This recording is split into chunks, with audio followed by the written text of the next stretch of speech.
time for this now. The escape craft is just up ahead.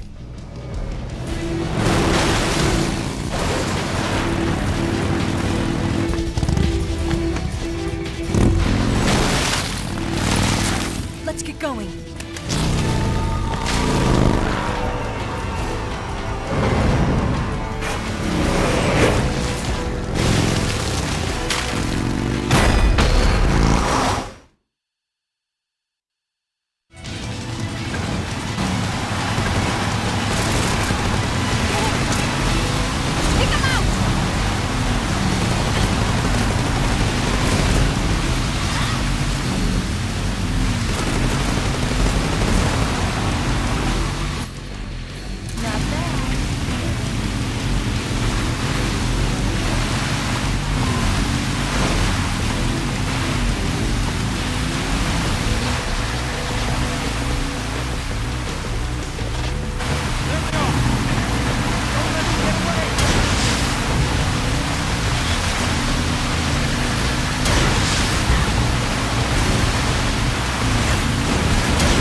Looks like they finally gave up.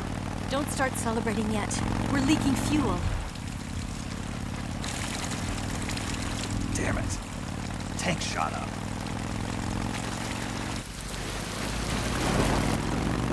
Crap.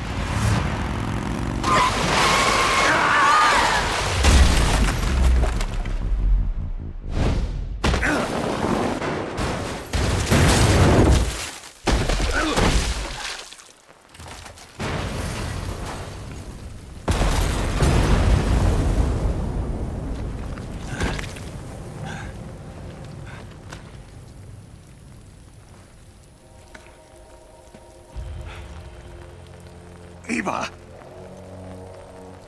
I'm over here.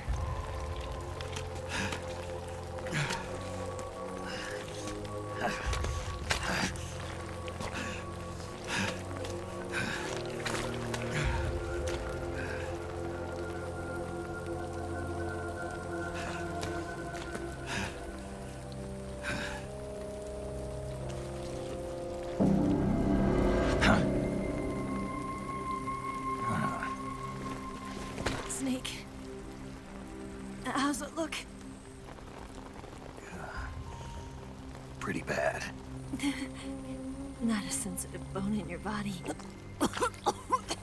Eva, What about you, Snake? I'm fine. That's good to hear.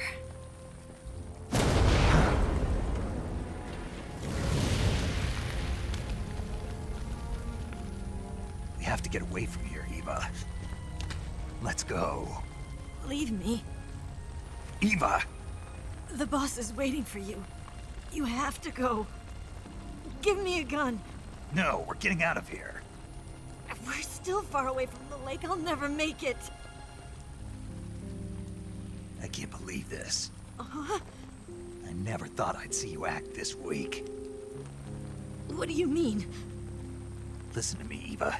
We're doing this together. No, you... Eva, I need you. Say that one more time.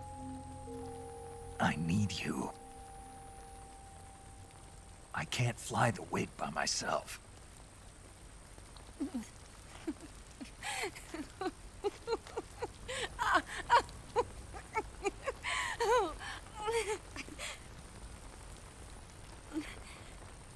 All right, then.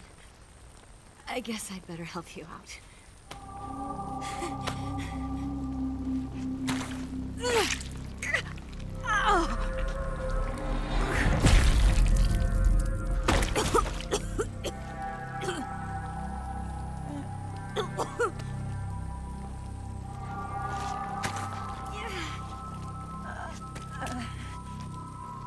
You're lucky to have me.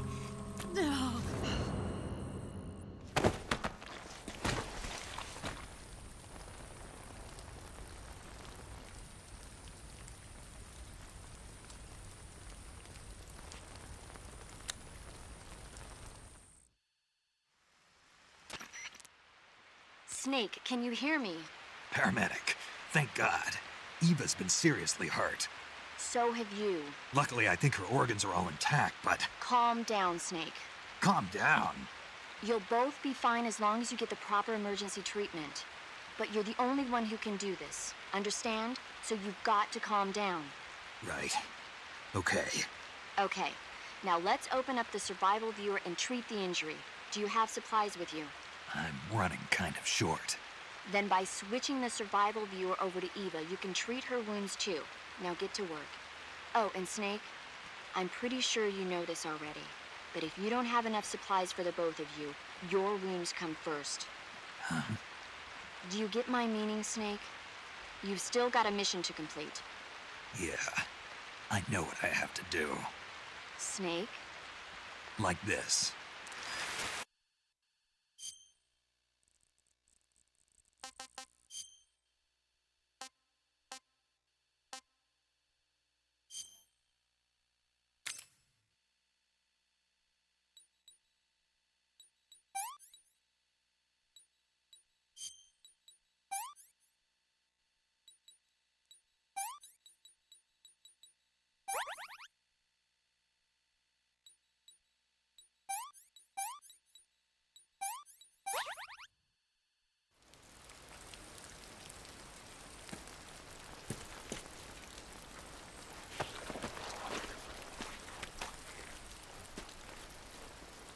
Can you walk? Yeah, I think so.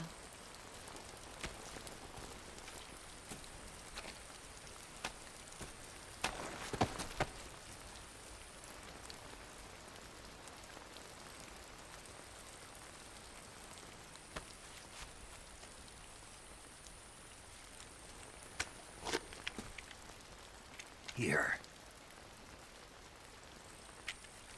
It's different from the Mauser.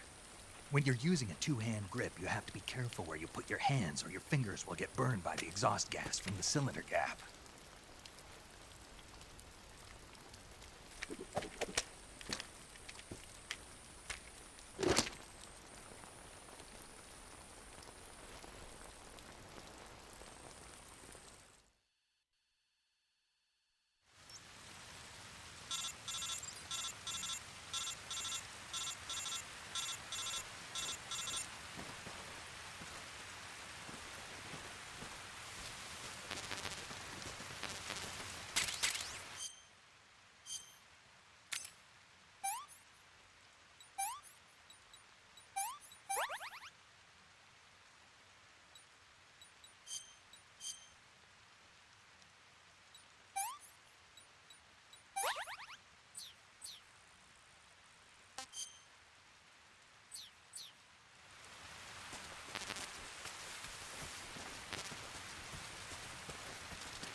I'm so hungry.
I'm so hungry.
Snake!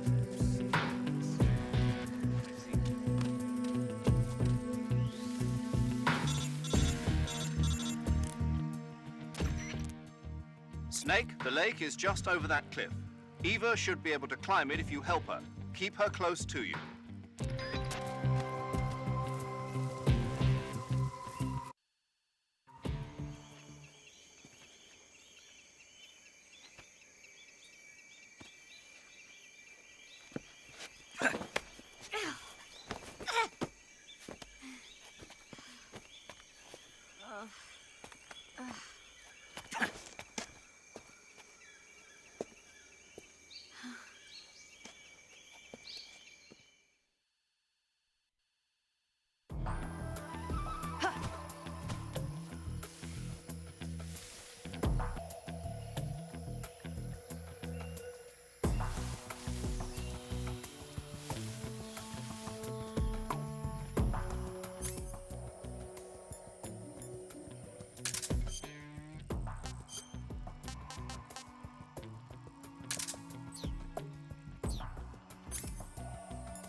Huh? I see him.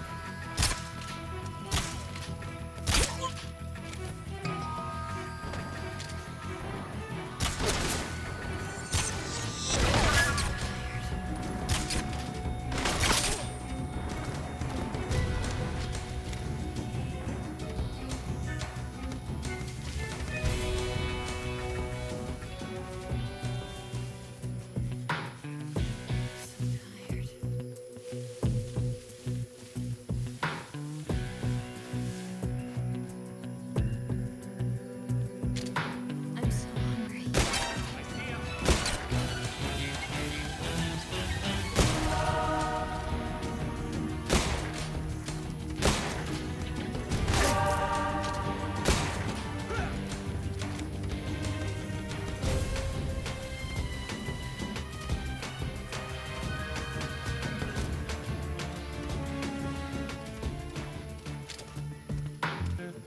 I'm so hungry.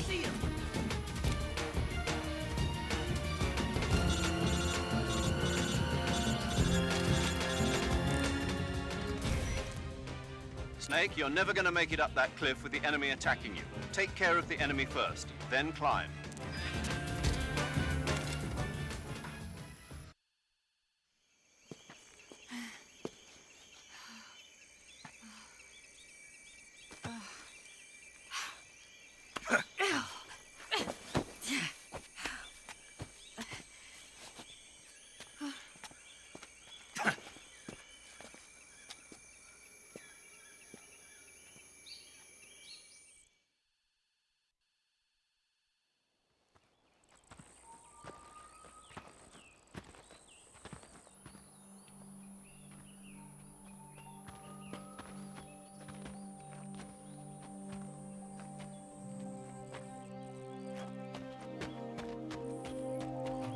Come on, Snake.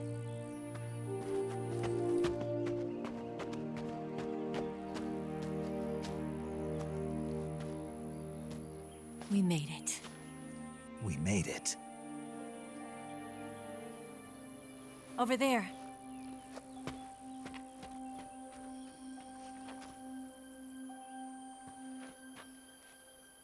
It's the boss, isn't it? I'll go get the wig ready to take off. Right. I'll leave you two alone. But come back in one piece, okay?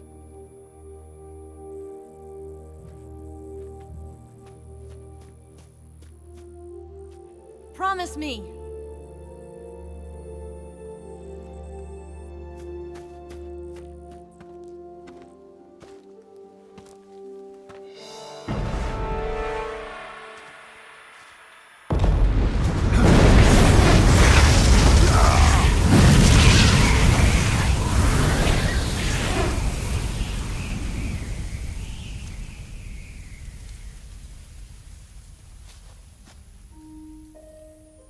Life's end. Isn't it beautiful? It's almost tragic. When life ends, it gives off a final lingering aroma. Light is but a farewell gift from the darkness to those on their way to die. I've been waiting, Snake, for a long time. Waiting for your birth, your growth, and the finality of today. Boss. Why are you doing this? Why? To make the world one again. The world used to be whole. But with the end of the Second World War, the philosophers began to fight amongst themselves, and the world was torn apart. The Cobras, my comrades who trained and fought alongside me, were torn apart as well. The foibles of politics and the march of time can turn friends into enemies just as easily as the wind changes. Ridiculous, isn't it? Yesterday's ally becomes today's opposition. And this Cold War? Think back. When I was leading the Cobras, America and Russia were fighting together. Now, consider whether America and Russia will still be enemies in the 21st century.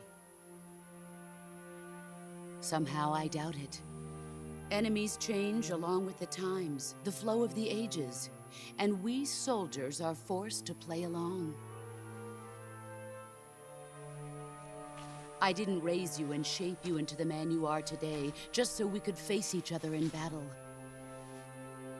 A soldier's skills aren't meant to be used to hurt friends. So then what is an enemy? Is there such a thing as an absolute timeless enemy? There is no such thing, and never has been. And the reason is that our enemies are human beings like us. They can only be our enemies in relative terms. The world must be made whole again. The philosophers must be reunited. I will devote my skills to that purpose. And with the Colonel's money, I will achieve that end. Just as I once created the Cobras.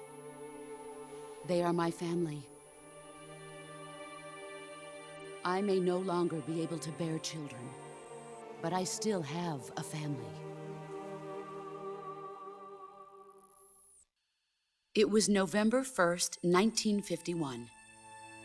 I was in the Nevada desert participating in atomic testing. The name Nevada is derived from Spanish, covered in snow, white as snow. And snow is exactly what I saw in that Nevada desert. It froze my blood white. Snake, you were an atomic test subject, weren't you? On Bikini Atoll. That's part of the reason I was drawn to you. You and I are alike. We're both slowly being eaten away by the karma of others. We'll never have the chance to die peacefully of old age. We have no tomorrow. But we can still have hope for the future. In 1960, I saw a vision of the ideal future from space. 3 years earlier, the Soviet Union had succeeded in launching Sputnik, the first man-made satellite in history, into orbit. This came as a huge shock to the United States. In response, America threw everything it had into its own manned spaceflight project, the Mercury program. Even as the Soviets seemed poised to send their first man into space, America was still experimenting with chimpanzees and rockets. The government wanted human data. So they secretly decided to send a human being into space. I was the one they chose. At the time, they didn't have the technology to block out cosmic rays, and whoever they sent up would inevitably be exposed to heavy radiation. That's why they chose me. After all, I'd already been irradiated once. Of course, you won't find any of this in the history books. I could see the planet as it appeared from space. That's when it finally hit me. Space exploration is nothing but another game in the power struggle between the US and the USSR. Politics, economics, the arms race, they're all just arenas for meaningless competition. I'm sure you can see that, but the Earth itself has no boundaries. No East, no West, no Cold War. And the irony of it is, the United States and the Soviet Union are spending billions on their space programs and the missile race, only to arrive at the same conclusion. In the 21st century, everyone will be able to see that we are all just inhabitants of a little celestial body called Earth. A world without communism or capitalism, that is the world I wanted to see. But reality continued to betray me. In 1961, I was sent to Cuba, to Bahia de Cochinos. It was part of a CIA-sponsored invasion under the guise of taking Cuban exiles back to their country. But the US government betrayed them. Our weak-kneed president held back their air support. Defenseless, the exiles were annihilated by the Cuban army. All I could do was watch in silence. I was set up by the very country I'd sacrificed so much for, by the very government I dedicated my life to defending. I was driven from the surface world, and I went underground. Then, 2 years ago, I faced the sorrow, my old comrade in battle. He was my friend. But one of us had to die. I was left with no choice. The sorrow gave his life for me. There is no enmity between us. One must live, and one must die. That was the mission. The ones who gave me that mission were the philosophers. Early in the 20th century, the true holders of power in the United States, the Republic of China, and the newly formed Soviet Union gathered together in a secret meeting that would later be known as the Wise Men's Committee. The secret pact they formed there marked the beginning of the philosophers. But the last of the original members died in the 1930s. After that, the organization began to run out of control, and the Wise Men's Committee degenerated into a mere shell of its former self. The philosophers of today have no sense of good or evil. Their influence extends to countries and organizations involved in every aspect of every war. They have become war itself. That's how they operate. The sacrifices of war cause a shift in the times. This shift leads to renewed conflict, and in turn triggers the next war. Like a nuclear chain reaction, each conflict sparks countless others, forming an endless spiral that will continue on for eternity. Do you understand what I'm saying, Snake? By consuming me and you, the philosophers intend to keep that cycle going forever. It was my father who explained all of this to me. He was one of them. You see, I am the last remaining child of the philosophers. But after he revealed the truth, my father was killed by that same shapeless, formless organization. And my father isn't the only thing the philosophers have taken from me. In June of 1944, the Cobras and I took part in the landing at Normandy. We'd been given a top-secret mission to locate and destroy enemy V-2 rocket installations. I was pregnant at the time. The sorrow was the father. I gave birth on the field of battle. A beautiful baby boy. But my child was snatched away from me by the philosophers.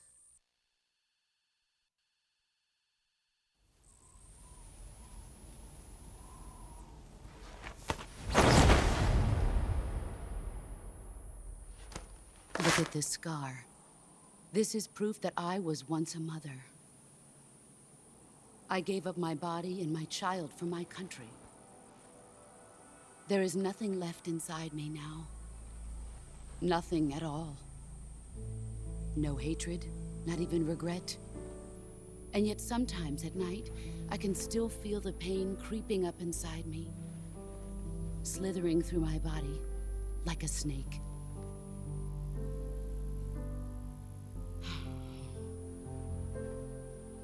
I've never talked this much about myself before. Thanks. Thanks for listening to me.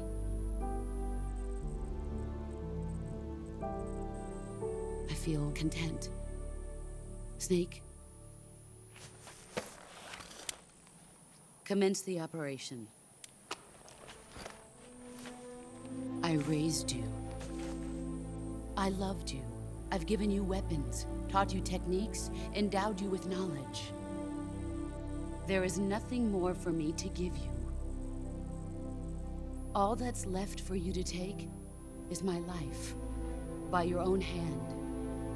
One must die, and one must live. No victory, no defeat. The survivor will carry on the fight. It is our destiny. The one who survives will inherit the title of boss. And the one who inherits the title of boss will face an existence of endless battle. I'll give you 10 minutes. In 10 minutes, Miggs will come and bomb the hell out of this place. If you can beat me in less than 10 minutes, you'll be able to escape in time. Let's make this the greatest 10 minutes of our lives, Jack. Boss. You're a soldier. Finish your mission.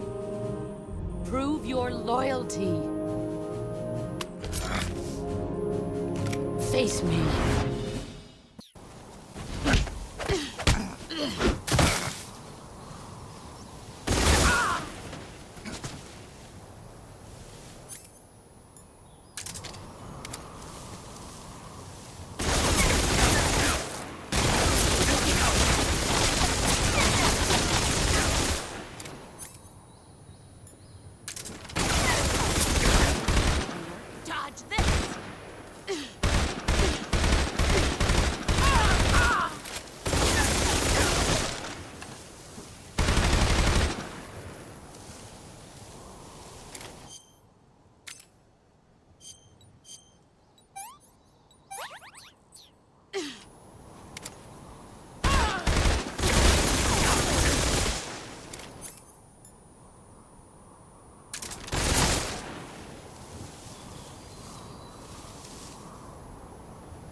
Take this.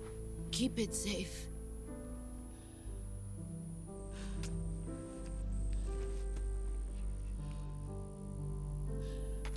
It's our only hope.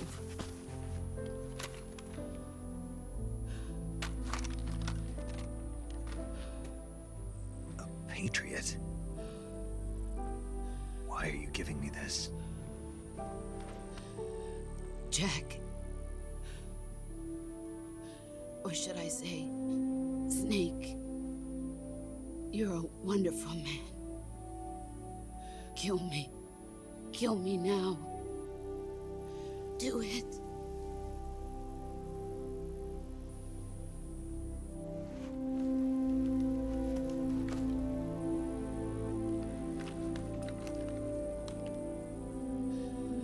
There's only room for one boss and one snake.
Ready to go, Snake?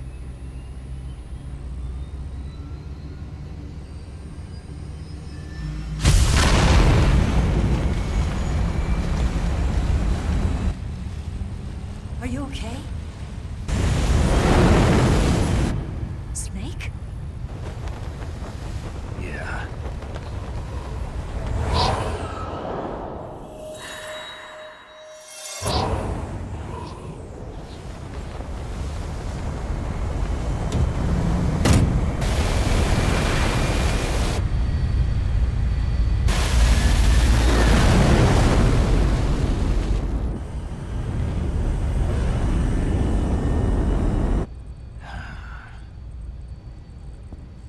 I told you you could trust me.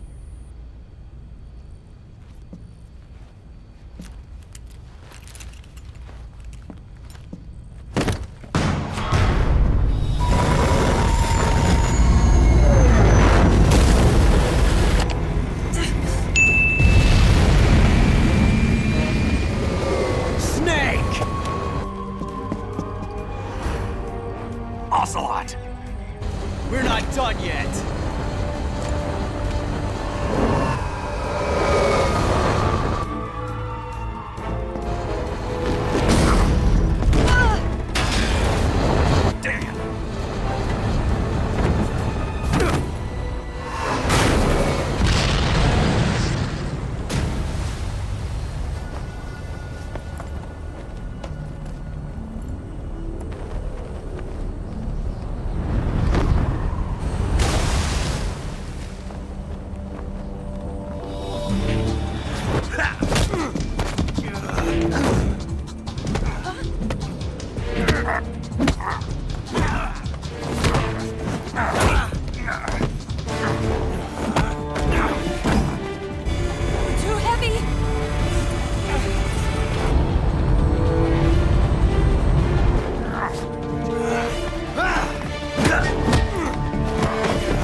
Snake, try to remember some of the basics of CQC.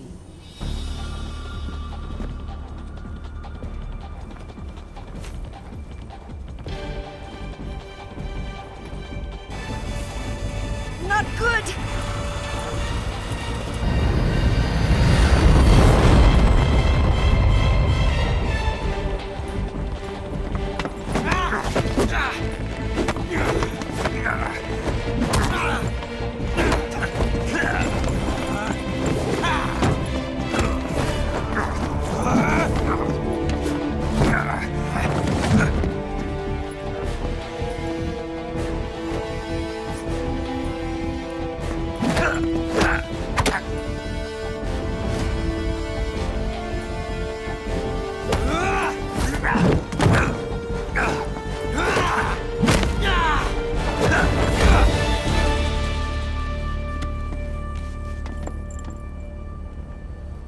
I picked up a few new moves.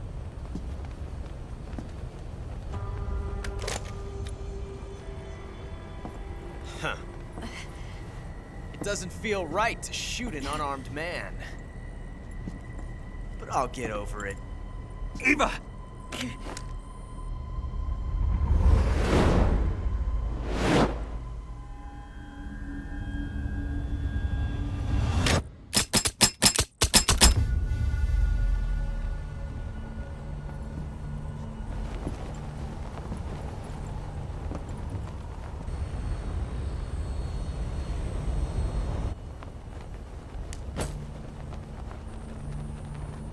What do you say to one last showdown? Yeah, all right.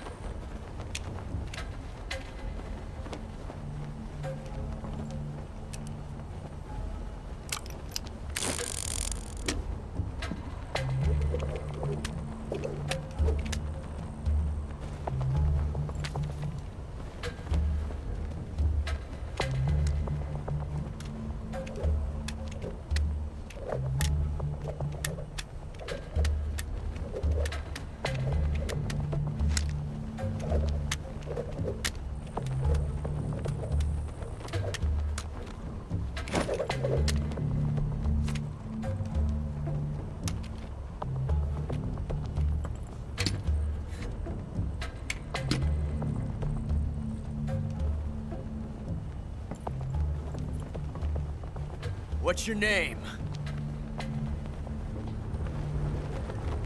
Snake.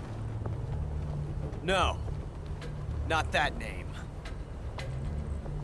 You're not a snake, and I'm not an ocelot. We're men with names. My name is Adamska. What's yours? John. Very well, John. Plain name. But I won't forget it.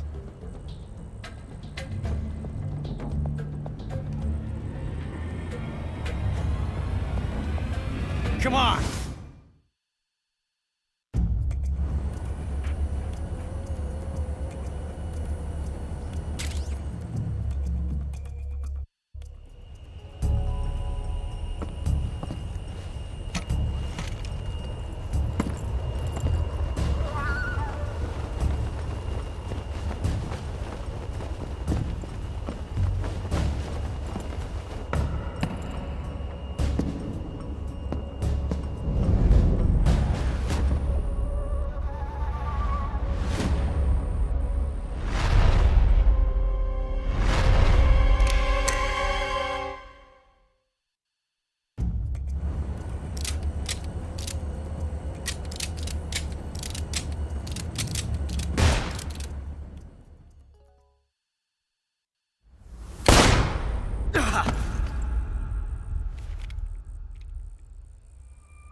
It's a blank.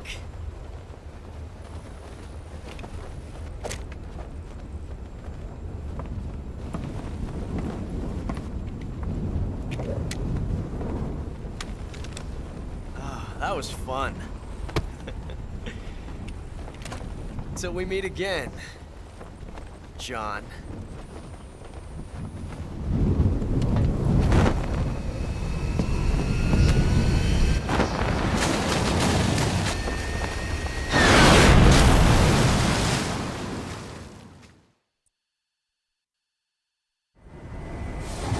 Snake!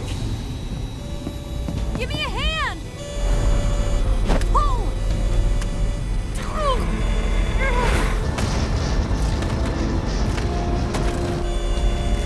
Come on, pull up!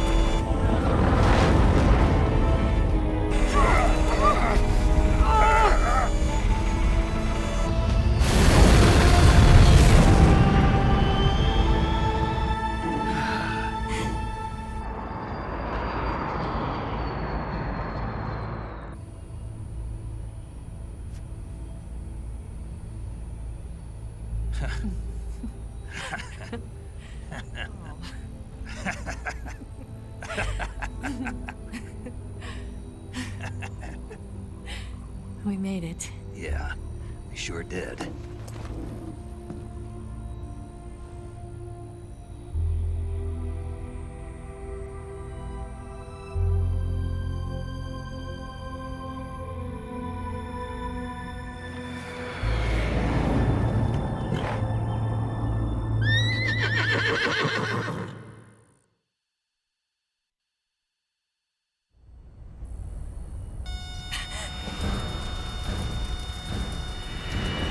Oh no, Migs!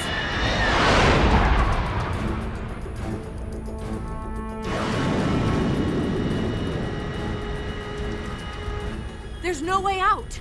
What are we gonna do? We've come too far to let them stop us now.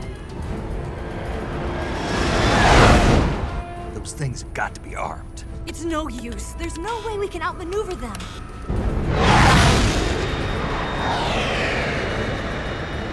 They're gonna shoot us down. We were so close. Weapon systems on. Locked on target. I got tone. You were great, Eva. Huh? Thanks.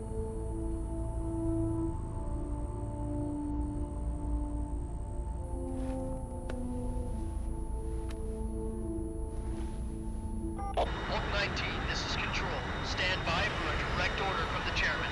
Oak 19, return to base immediately. Do you read me? This is a direct order from Comrade Khrushchev. Return to base immediately. Oak 19, do you copy? Understood. Aborting mission. RTB. Look! The MiGs are turning back! Woo!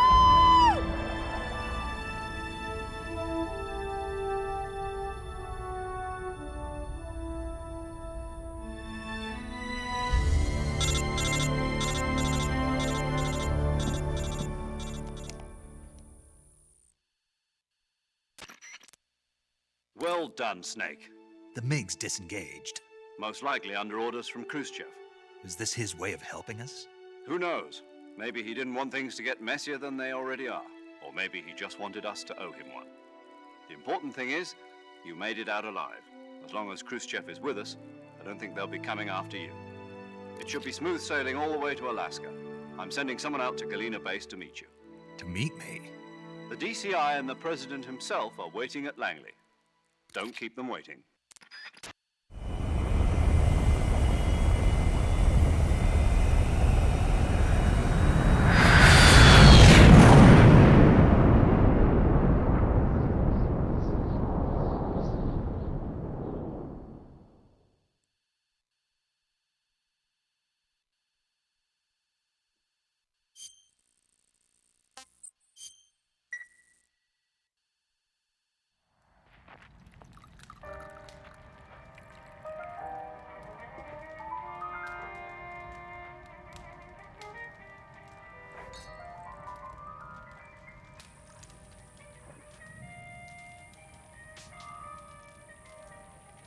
So what are you going to do now? Go back to the KGB? What do you want me to do? Did you ever think about coming back to America? I can't go back. I've left America behind me. But you saved this country. I didn't do it alone.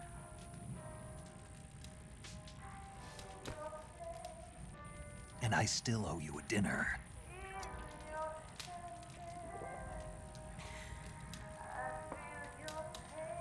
Is that part of your mission too? Or is it an order? Or is it an invitation?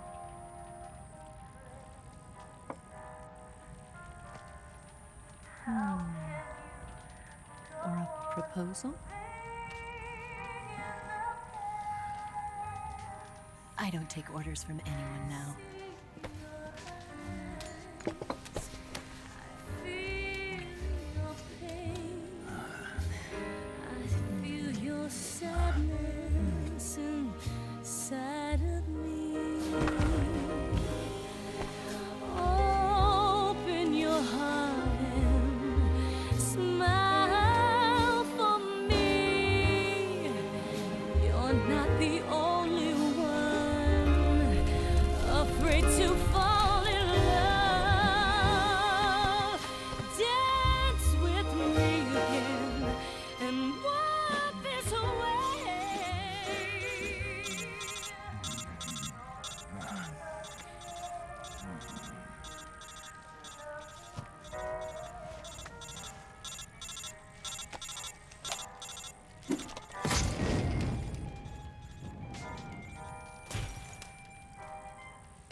Scholars tell us that the first spy in history was the snake in the book of Genesis. In that story, it was Eve who was tempted by the snake in the Garden of Eden. But this time around, it was I who tempted the snake and got away with the forbidden fruit of knowledge. Forgive me, snake.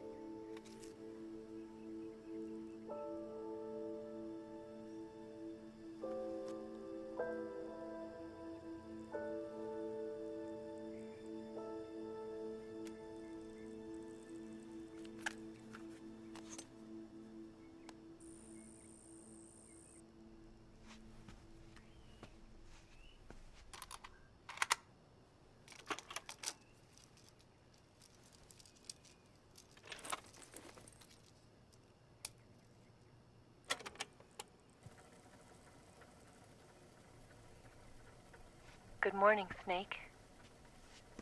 I hope you slept well. First of all, I have to apologize.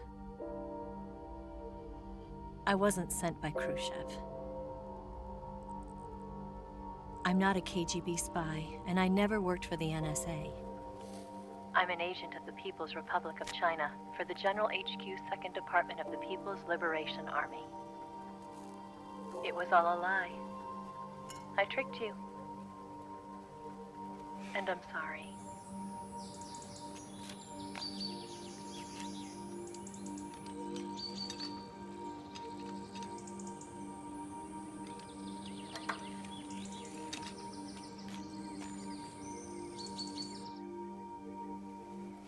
The philosophers still exist in China, too. You see, my mission was to find out where Volgan was hiding the philosopher's legacy and steal it.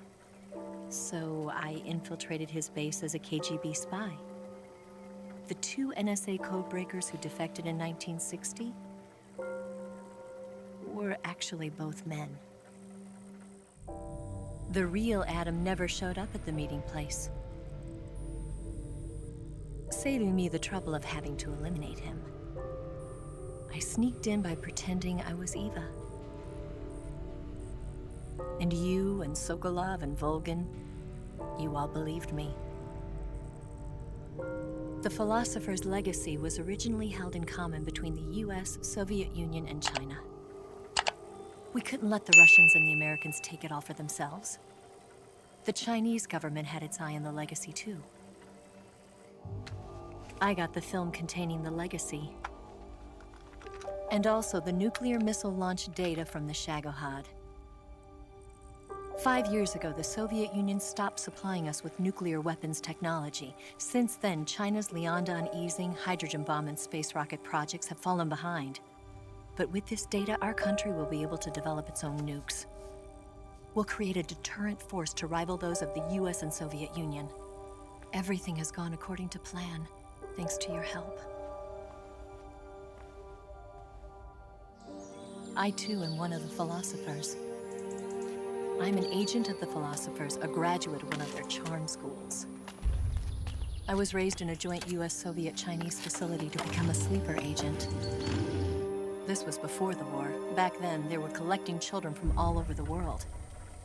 As a result, I'm indistinguishable from a native-born American. So it didn't surprise me when you and Volgin couldn't tell the difference. But she knew right from the beginning.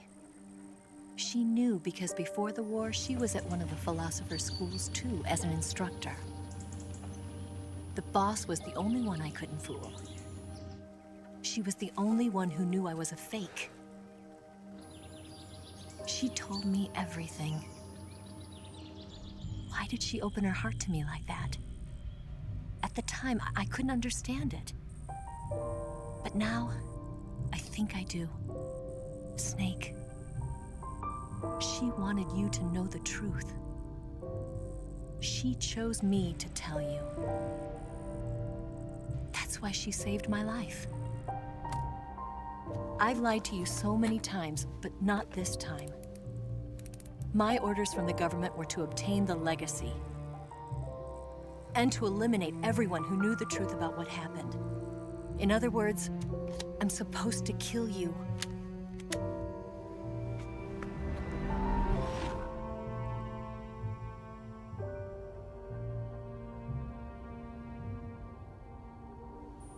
But I can't do it. Not because we loved each other. And not because you saved my life. But because I made a promise to the boss. And I intend to keep it. I just wanted you to know. And you have to live.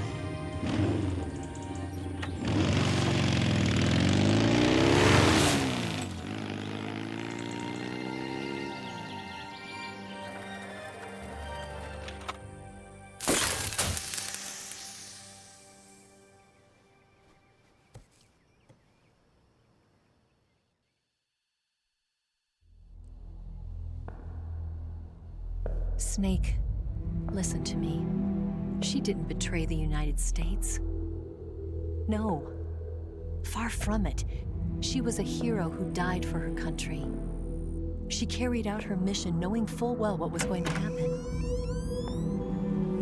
Self-sacrifice. Because that was her duty.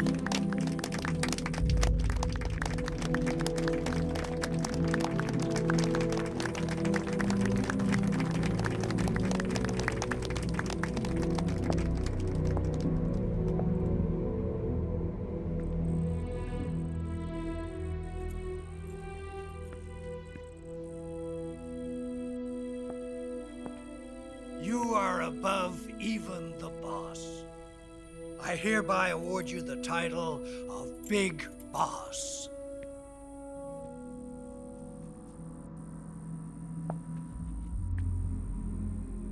You are a true patriot.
like him to handle our top secret sneaking missions for us. A man who combines the qualities of a soldier and an agent. The boss's defection was a ruse set up by the US government. It was all a big drama staged by Washington so they could get their hands on the philosopher's legacy. And the boss was the star of the show. They planned it so that they could get the legacy that Colonel Volgin inherited and destroy the Shagohod at the same time. Only a legendary hero like the boss could have earned Volgin's trust. Finding out where the philosopher's legacy was hidden was to be her greatest mission. Everything was going according to plan. But then something happened that no one could have predicted. Colonel Volgin fired an American-made nuclear warhead at Sokolov's research facility. Khrushchev demanded that the US government provide proof that it wasn't involved. They couldn't just abort the operation to steal the legacy. So the operation itself was greatly expanded and revised. The authorities in Washington knew that in order to prove its innocence, they'd have to get rid of the boss, and that one of their own would have to do the job. The public couldn't be allowed to find out about it, not ever. This, they concluded, would be the best way to keep the whole thing under wraps. The boss wouldn't be allowed to come back home alive, and she wouldn't be allowed to kill herself. Her life would be ended by her most beloved disciple. That was the way the government wanted it. That was the mission she was given, and she had no choice but to carry it out. Her death at your hands was a duty she had to fulfill. Out of duty, she turned her back on her own comrades. A lesser woman would have been crushed by such a burden. The taint of disgrace will follow her to her grave. Future generations will revile her. In America as a despicable traitor with no sense of honor. And in Russia as a monster who unleashed a nuclear catastrophe. She will go down in official history as a war criminal. And no one will ever understand her. That was her final mission. And like a true soldier, she saw it through to the end. But I think she wanted you, of all people, to know the truth. She wanted to live on in your memory. Not as a soldier, but as a woman. But she was forbidden to tell you herself. And that's why she told me. Snake, history will never know what she did. No one will ever learn the truth. Her story, her debriefing, will endure only in your heart.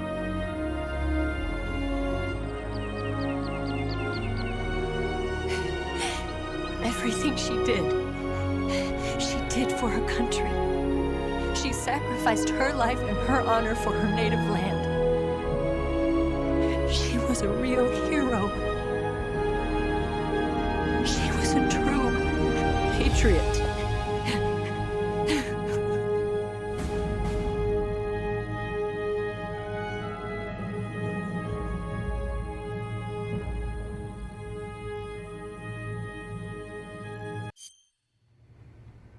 Yes, Grozny Grad and the Granin Research Facility have both been wiped out without a trace.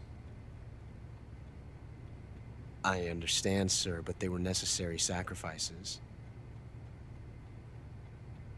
Yes, the CIA has taken care of the boss themselves. I believe the White House will be satisfied. Khrushchev is finished. Your time has finally arrived.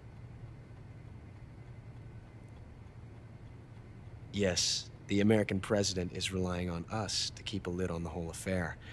We've got him by the balls. It should make a valuable trump card in future negotiations. Yes, Chief Director, of course. I'll keep the KGB informed.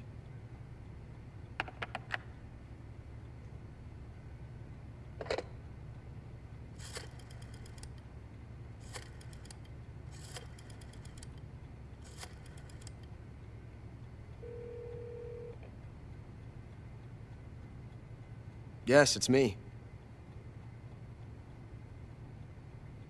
The boss has accomplished her mission. The philosopher's legacy is now safely with us, in America's hands. With this money, yes, the philosophers can finally be revived. The film we handed the Chinese was a fake. Peking must be in an uproar right about now. I'm afraid so. Only half the money has made it back to the United States. The KGB must still have part of the legacy. Yes, the weapon has been reduced to ashes. That's right. Grozny Grad has been obliterated by the Davy Crockett we brought in as well. Yes, that was the boss's work too. Speaking of which, I've obtained something from Granin that you might find interesting. It's a revolutionary new nuclear attack system. Perhaps it might just come in handy someday. Yes, we have Snake to thank for that. Khrushchev believed it as well. Yes, they bought our story. I don't think they'll be making a fuss. The secondary alert has been lifted as well. And the Soviets still haven't discovered my true identity. They have no idea that I've been triple-crossing them. I will continue my activities as a contact for the new government. Yes, it appears that no one knew that I was Adam. Of course, I'm always at the CIA's disposal, Mr. Director.